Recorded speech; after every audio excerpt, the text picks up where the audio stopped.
vocês? Bem-vindos ao canal. Quem não me conhece, prazer, eu sou a professora Ana Maria. E hoje eu vou falar de aposto. O aposto é um termo, então, que se junta ao outro com valor de substantivo ou pronominal. Ele serve para explicá-lo ou especificá-lo melhor. Vejamos.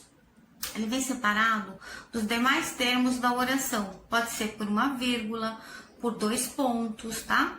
Não confunda com os 3 pontos reticência, os 2 pontos, aqueles assim, ficam em pé. E travessão também.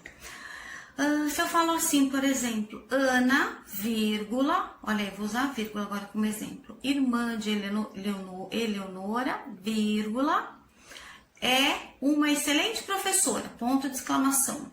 É verdade.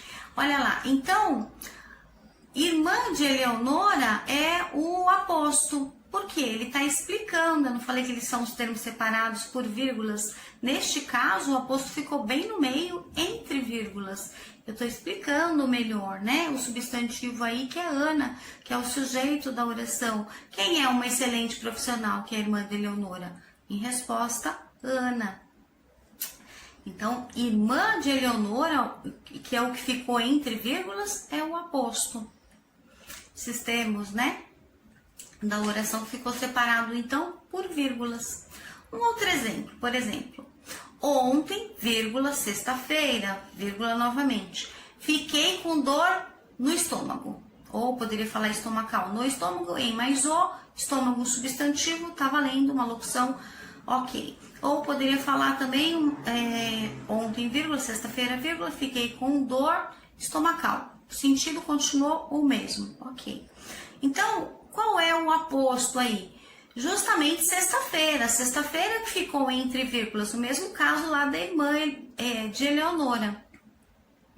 Então, sexta-feira é o aposto, porque o sexta-feira está explicando. Ele é o aposto do adjunto adverbial de tempo, que foi referente ontem, né? Não falei ontem, vírgula, sexta-feira, vírgula, fiquei com dor de estômago ou com dor estomacal. Então, eu estou explicando. E o que ficou entre vírgulas, justamente, é esse aposto.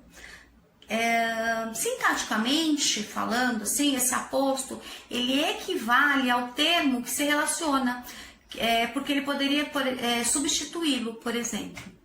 Vou dar esse exemplo, então, agora. Eu não vou usar mais a palavra ontem, então eu vou falar assim, sexta-feira, sem vírgula, sem nada agora. Sexta-feira passei o dia com dor de estômago, ou com dor estomacal, tanto faz. Então, observe que eu já não usei o ontem, tá? O substantivo aí, que é sexta-feira, né? O substantivo composto, sexta, tracinho, feira. Ele assume uma função, então, do adjunto adverbial de tempo, que era referente ao ontem, então. Só que como não tem o ontem agora, ele assume essa função de adjunto adverbial, que é sexta-feira. Já não é mais o aposto como anteriormente. Não é legal? Bom, o aposto, então, ele tem outros também como classificação. Então, eu tenho explicativo, enumerativo, resumidor, comparativo. O explicativo, então, ele vai explicar. Ele é um termo, então ele vai explicar o termo anterior.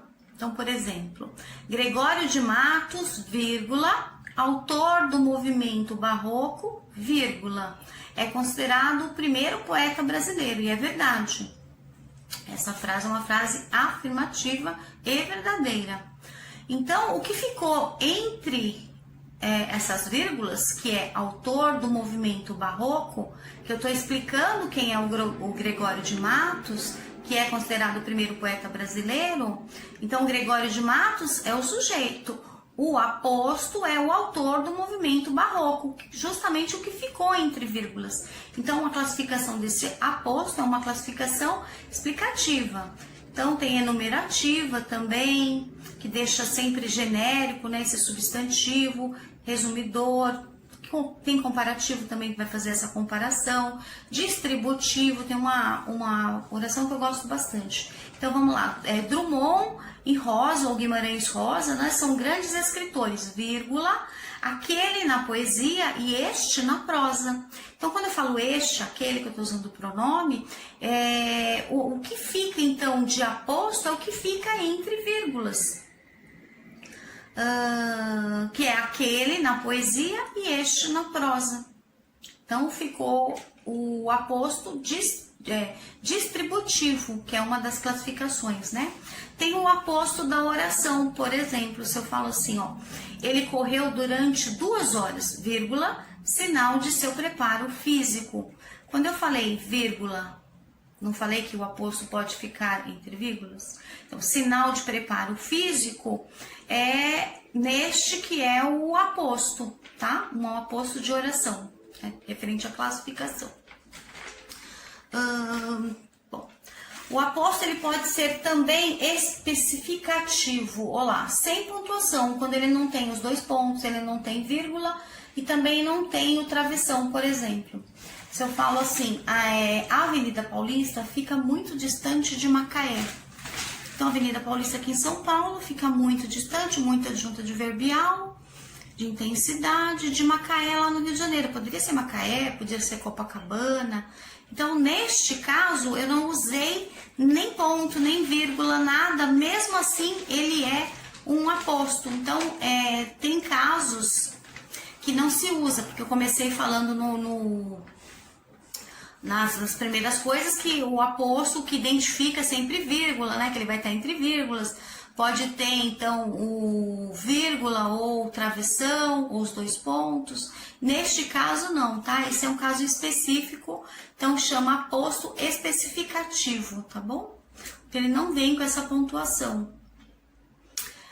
Bom, e é isso. Eu espero ter ajudado. Só para terminar, para não confundir, então, com o vocativo. O vocativo é quando eu faço o chamamento. O vocativo, ele fica também entre vírgulas, então só cuidado para não confundir com o aposto. Aposto é aposto, vocativo é vocativo. Por exemplo, se eu falo parabéns, vírgula, senhores. Senhores, eu estou fazendo um chamamento, então é um vocativo.